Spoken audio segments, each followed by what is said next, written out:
nous puissions ensemble faire une réunion, prier ensemble, chanter les cantiques, malgré les difficultés, et prêcher la parole de Dieu ensemble. Voilà, je vais prêcher calmement, je ne peux pas trop élever la voix, et je ne vais pas prêcher long. Donc, je ne vais pas vous fatiguer. Alors que Dieu nous aide ce soir à réaliser, à comprendre quand même le privilège que nous avons.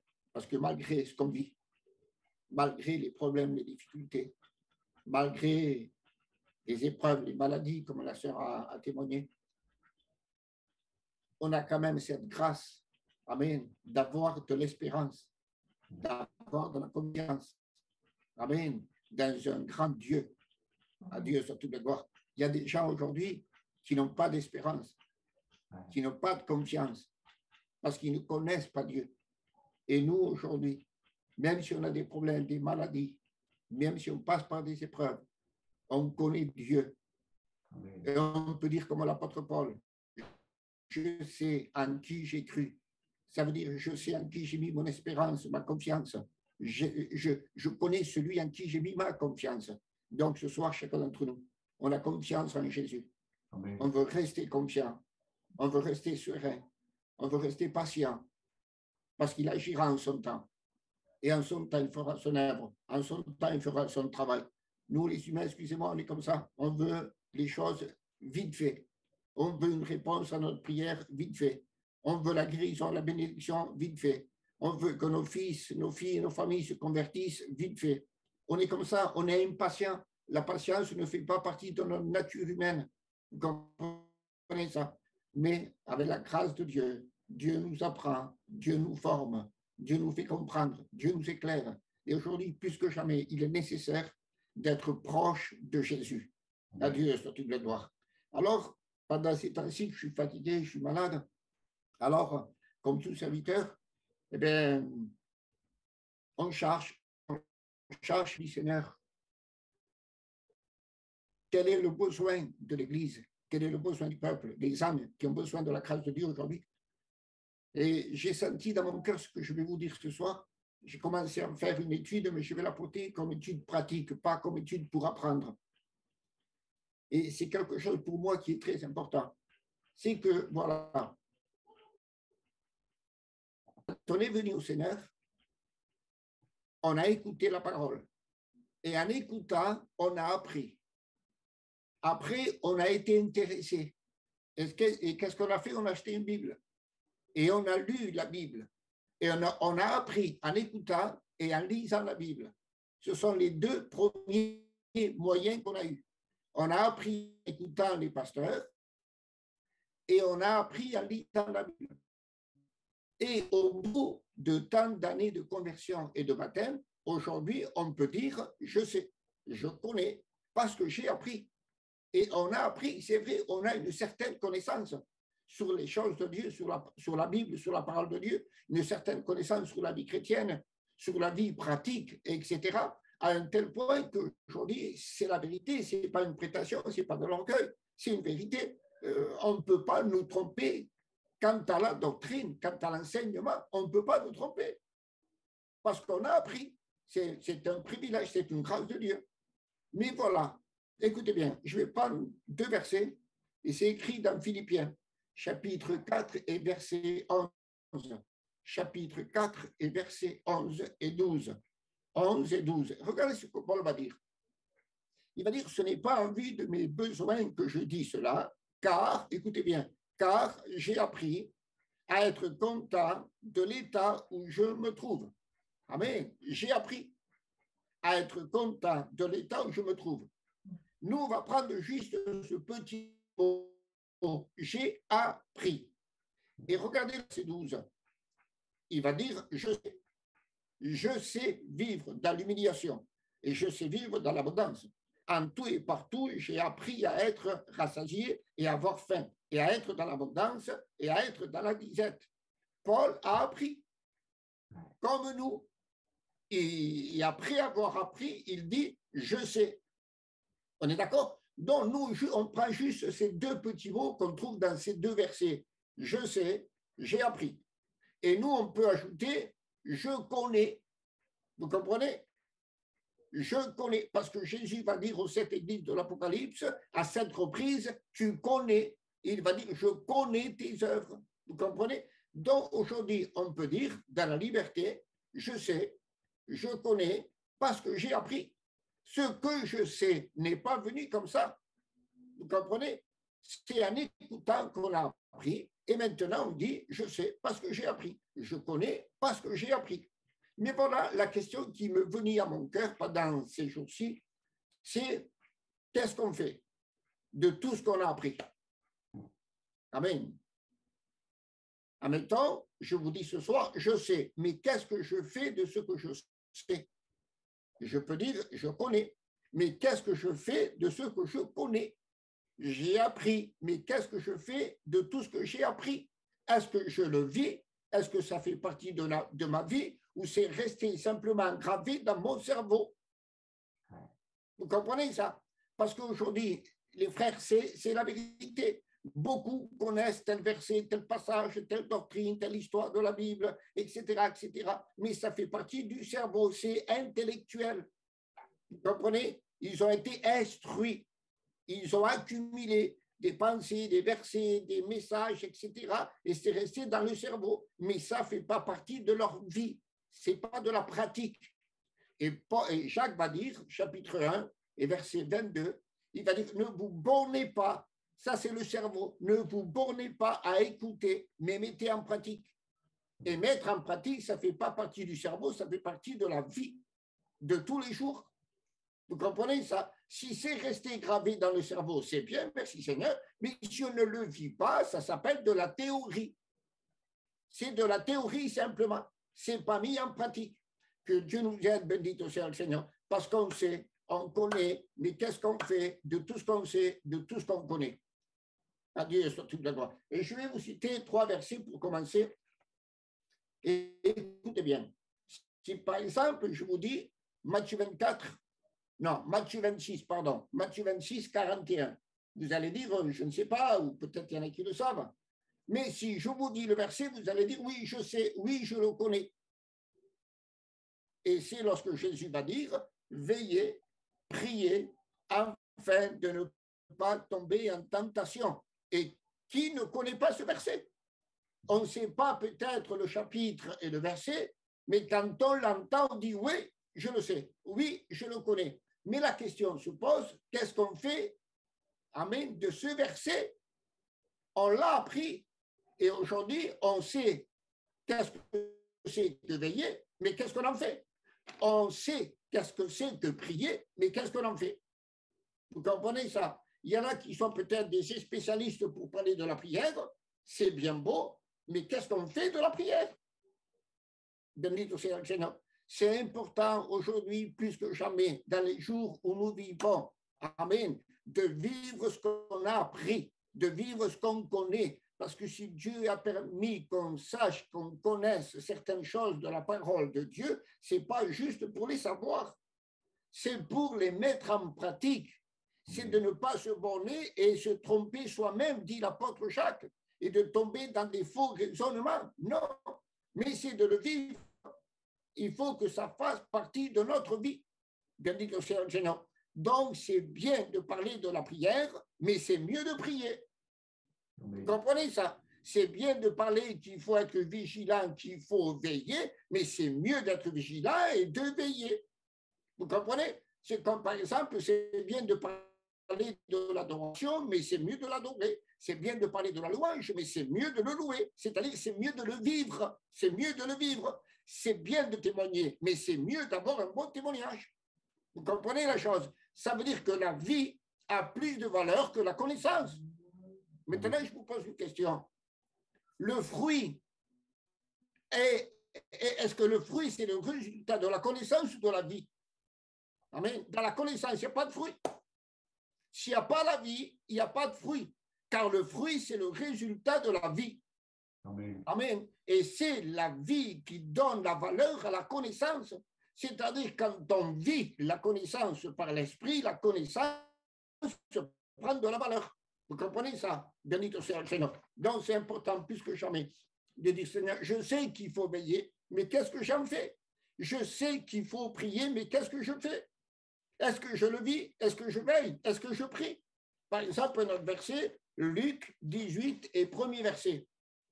Luc 18, premier verset. Jésus va dire ceci, qui va montrer une parabole pour démontrer qu'il ne faut point se relâcher. Amen. Qu'il ne faut pas lâcher la prière, s'éloigner de la prière, abandonner la prière. Il ne faut pas se relâcher. C'est-à-dire, il faut veiller sans se relâcher. Il faut prier sans se relâcher. C'est-à-dire, sans abandonner, sans baisser les bras, malgré la situation. Quand Jésus n'a jamais dit veillez et priez quand tout va bien. Amen. Il n'a pas dit veillez et priez lorsque vous avez une bonne santé, une bonne situation, lorsque vous êtes au chaud dans la maison. Il n'a pas dit ça. Il a dit veillez et priez à des disciples qui étaient dans le jardin de Gethsémani.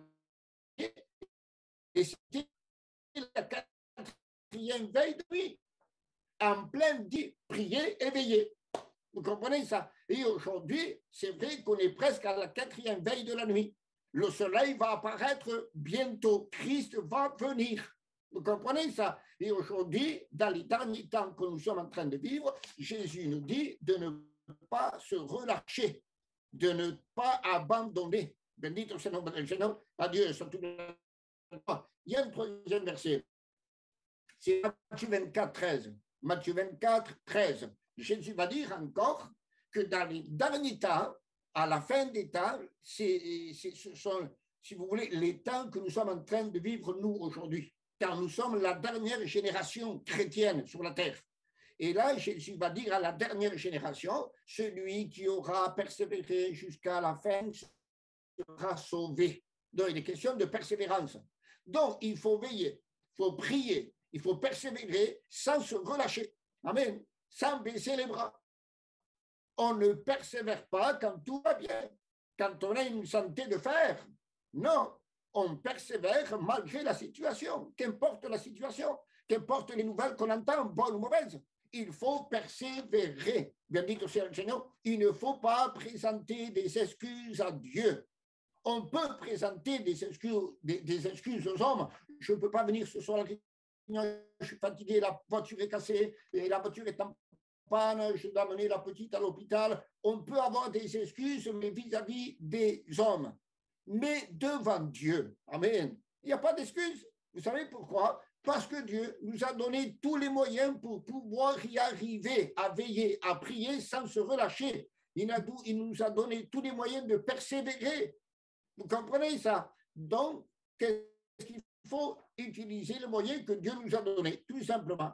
Bendito sea le Seigneur. Donc, Dieu nous encourage ce soir et nous rappelle, amen, ce qu'on a appris par le moyen de l'écoute de la parole, par le moyen de la lecture de la Bible. On a appris qu'il faut veiller. Mais qu'est-ce qu'on en fait? On a appris qu'il faut veiller, prier. Mais qu'est-ce qu'on en fait? On a appris qu'il faut persévérer. Mais qu'est-ce qu'on en fait? On a appris qu'il ne faut pas baisser les bras, qu'il ne faut pas se relâcher. Mais en fait, écoutez bien, dans les 10 commandements, et à maintes fois, Dieu dit, tu ne tueras point, tu ne voleras point. Et à chaque fois, presque à chaque fois, Dieu mentionne le mot point. Parce que le mot point, ça veut dire d'aucune façon. Tu ne tueras point d'aucune façon. Tu ne diras point de faux témoignages d'aucune façon. Tu ne voleras point d'aucune façon.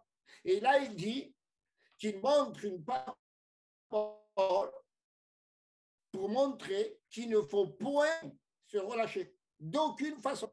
D'accord? D'aucune façon. Bendito sea le Seigneur. C'est important. Veiller, prier, persévérer, mais sans se relâcher malgré la situation. Bendito sea le nom du Seigneur. Maintenant, pourquoi faut-il veiller, prier, persévérer et se relâcher? Surtout aujourd'hui. Pourquoi? Parce que 1 Corinthiens 7 et verset 29, 1 Corinthiens 7, verset 29, Paul va dire, le temps est à la porte. Christ revient bientôt. Et parce que le temps est court, ce n'est pas le temps du temps. D'accord? Ce n'est pas le temps de faire autre chose que d'être le surveillant, le gardien de sa propre vie. Et ce soir, Dieu nous dit qu'il faut être le gardien de notre vigilance, de nos prières, de notre persévérance, de notre fidélité, de notre obéissance, de notre intégrité, de notre participation à l'œuvre de Dieu. Amen. De surveiller notre vie, à voir si notre vie est en règle avec la connaissance que nous avons de la parole de Dieu, à voir si on est équilibré. Bendito soit le Seigneur. Le temps est court, et en plus qu'il est court, regardez ce que Paul dit. 2 Timothée 3.1. 2 Timothée 3.1. Il va dire que le temps ou les temps que nous sommes en train de vivre, ce sont des temps difficiles. Donc, qu'est-ce qu'on déduit? Le temps est court et difficile. Vous avez compris? Le temps est court et difficile. Ça veut dire que le peu de temps qui nous reste à vivre sous la terre, on va le vivre avec des grandes difficultés. On a compris ça? Avec des grandes difficultés. Des difficultés pour vivre une vie chrétienne épanouie. Des difficultés pour gagner sa vie d'une façon financière. Des difficultés au niveau politique. Des difficultés dans tous les domaines. Que Dieu nous aide, bendito sea le Seigneur, à rester accrochés aujourd'hui plus que jamais. Le temps est court, le temps est difficile. Et regardez ce qu'il va dire. Matthieu 24, verset 12. Matthieu 24, verset 12. Il va dire que dans les temps que nous sommes en train de vivre, nous, aujourd'hui, ça sera des temps de froideur. Et c'est Jésus qui va dire, lorsque l'iniquité, c'est-à-dire le péché, grandira, l'amour du plus grand nombre se refroidira. Et aujourd'hui, nous sommes en train de vivre les grandes difficultés. Et à cause de ces grandes difficultés, le plus grand nombre est en train de se refroidir. Voilà le temps que nous sommes en train de vivre. Donc voilà la raison pourquoi il faut veiller, pourquoi il faut prier, pourquoi il faut persévérer, pourquoi il ne faut pas se relâcher. Mais parce que le temps est court, parce qu'il y a des difficultés, parce qu'il y a de la froideur, donc il faut tenir bon. Et si on prend par exemple 1 Timothée 4.1, 1 Timothée 4.1, Paul va dire, sache qu'à la fin des temps, plusieurs abandonneront la foi. Un temps de froideur, un temps d'abandon. Donc imaginez-vous, je prends un exemple sur moi.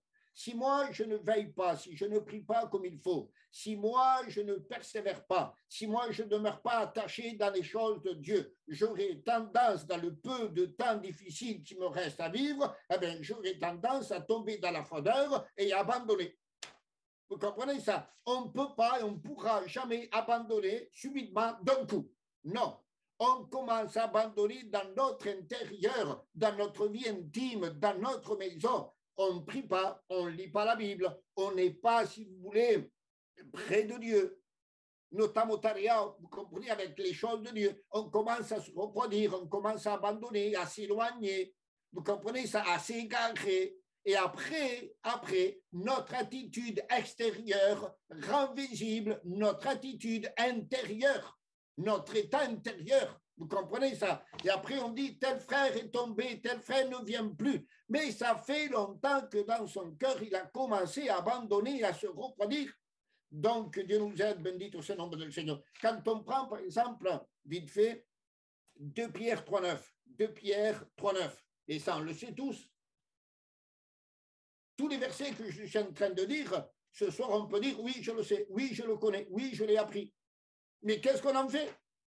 Et là, ce verset-là de Pierre, il va dire, il ne tarde pas dans l'accomplissement de la promesse. Jésus ne tarde pas. Et on le sait ou pas, ça? On le sait que Jésus ne tarde pas. Mais qu'est-ce qu'on en fait? On est conscient. Écoutez bien. On n'est pas des ignorants. Oui ou non? On n'est pas des ignorants. On a été éclairés par l'Évangile. On a été convaincus par le Saint-Esprit. On s'est convertis. On est né de nouveau. Donc, on est des personnes conscientes. On est des personnes équilibrées. Et là, on le sait, ça. Il ne tarde pas. Mais qu'est-ce qu'on fait de ça? Vous comprenez? Donc, ça veut dire, si on n'est pas ignorant, Dieu se servira de tout ce qu'on a appris. Dieu se servira de tout ce qu'on a appris pour nous dire, tu le savais, tu connaissais, tu l'as appris, mais tu ne l'as pas mis en pratique.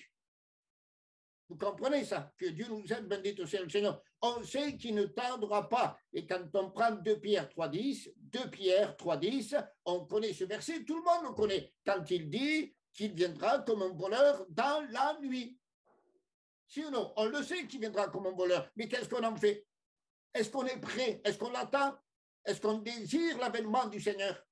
Bendito sea le nom du Seigneur. De le savoir, de le connaître, de l'apprendre, c'est bien beau, mais d'être prêt et de le vivre, que ça fasse partie de la vie de tous les jours, ça c'est mieux. Bendito sea le nom du Seigneur. Et je vais terminer bientôt, je ne vais pas trop vous fatiguer, parce que moi aussi je suis fatigué. Maintenant, je vous pose une question. Pourquoi faut-il vivre toutes ces choses-là? Eh bien, pour arriver simplement à quoi? Amen. À ne pas tomber dans la froideur, à ne pas abandonner. D'accord? Mais il y a une chose plus importante que ça. Beaucoup plus importante que ça. Tout ce qu'on sait, si on ne le vit, si on ne le vit pas, si ça ne fait pas partie de nos vies, il y a quelque chose qu'on ne sait pas. Et la chose qu'on ne sait pas viendra. Amen. Elle va nous surprendre. Mais maintenant, si nous, on vit ce qu'on sait, la chose qu'on ne sait pas ne pourra pas nous surprendre. Et maintenant, je vous pose une question. Quelle est la chose que personne ne connaît, même pas les anges? C'est Marc 13, 32. Personne ne connaît ni le jour ni l'heure du retour de Jésus. Personne ne le sait. Personne ne le sait. Donc, imaginez-vous, je prends maintenant El Gabi. El Gabi ne veille pas, il ne prie pas, il ne persévère pas. Donc, il se relâche des choses de Dieu. Alors, il tombe dans la froideur, il tombe dans l'abandon. Et que va-t-il se passer lorsque Jésus va revenir? Le jour de Jésus, l'heure de Jésus va le surprendre. Mais maintenant, si Gabi veille, il prie, il persévère, il ne se relâche pas, donc il ne tombe pas ni dans la froideur, ni dans l'abandon. Et lorsque Christ viendra, l'heure, le jour du Christ ne pourra pas le surprendre parce qu'il est prêt. Vous avez compris ça? Donc, tout ce qu'on a appris, si on le vit, le retour de Jésus ne pourra pas nous surprendre. Mais si on ne le vit pas, ça pourra nous surprendre. Imaginez-vous, je prends encore et Gabi. Pardon, Gabi, si je te prends toi. Comprenez? Admettons Jésus, c'est un exemple. Jésus vient demain à midi pile.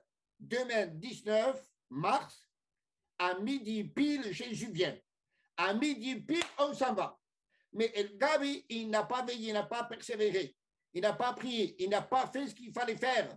Et pourtant, il est conscient, il le sait, il a appris, mais il n'a pas mis en pratique. Alors, il reste là. À midi et une. Midi une. Trop tard pour l'éternité. L'éternité, il l'a perdu. Ça lui a échappé. Vous comprenez ça? Midi pile, il pouvait être sauvé. Midi une, plus de chance, fini. Plus d'opportunités, plus de grâce. Que Dieu nous aide, bendit au Seigneur du Seigneur. Adieu, soit toute la gloire. Il est bon d'être prêt. Amen. Et Dieu nous a donné tous les moyens, par le moyen de la parole de Dieu, afin d'être prêt. Et Dieu nous le dit, et Dieu nous le rappelle, il faut veiller, il faut prier, il faut persévérer et ne point se relâcher. Amen, afin de ne pas tomber dans la froideur, dans l'abandon et d'être prêt au retour de Jésus. Et à Dieu soit toute la gloire, bendite au Seigneur du Seigneur. Et quand on prend, si vous voulez, dans Philippiens 4, regardez Philippiens 4, on a lu le 11 et le 12. On va lire le 9 maintenant. 4, verset 9. Regardez ce que Paul dit. C'est tout ce qu'on vient de dire maintenant. On a dit tout ce qu'on a appris, tout ce qu'on sait, tout ce qu'on connaît. On a dit qu'il faut le mettre en pratique. Et regardez ce que Paul dit. Ce que vous avez appris, là, c'est clair, ce que vous avez appris, reçu et entendu de moi, et ce que vous avez vu à moi. Amen. Pratiquez-le et le Dieu de paix sera avec vous. Amen. Bendito sea le nom du Seigneur. Donc, si tout ce qu'on a appris, reçu, entendu et vu, si on le met en pratique, le Dieu de paix sera avec nous. Amen. Bendito sea le nom du Seigneur, la Dieu soit toute la gloire. Donc, il est important, les frères, les sœurs, important de mettre en pratique tout ce qu'on a appris. concernant la vie chrétienne. On sait qu'il faut veiller, il faut veiller. On sait qu'il faut prier, il faut prier. On sait qu'il faut persévérer. Eh bien, alors devant. Amen. Et on sait qu'il ne faut pas se relâcher, il ne faut pas baisser les bras, il ne faut pas abandonner. Eh bien, on ne va pas abandonner, on va tenir bon, afin de ne pas tomber dans la froideur. Et lorsque Christ viendra, ce jour ne pourra pas nous surprendre, parce qu'on n'est pas des enfants des ténèbres, mais on est enfants de la lumière, dit l'apôtre Paul. À Dieu soit toute la gloire. Donc, voilà l'encouragement pour ce soir, c'est de vivre ce qu'on a appris, tout simplement, de mettre en pratique ce qu'on a appris. Et je reprends le verset de Jacques, ne vous bornez pas à écouter, mais mettez en pratique la parole de Dieu. Voilà, je laisse la place à Chino. Merci pour l'amabilité que vous avez eue et la patience d'écouter la parole de Dieu et que Dieu nous bénisse ensemble. Merci beaucoup.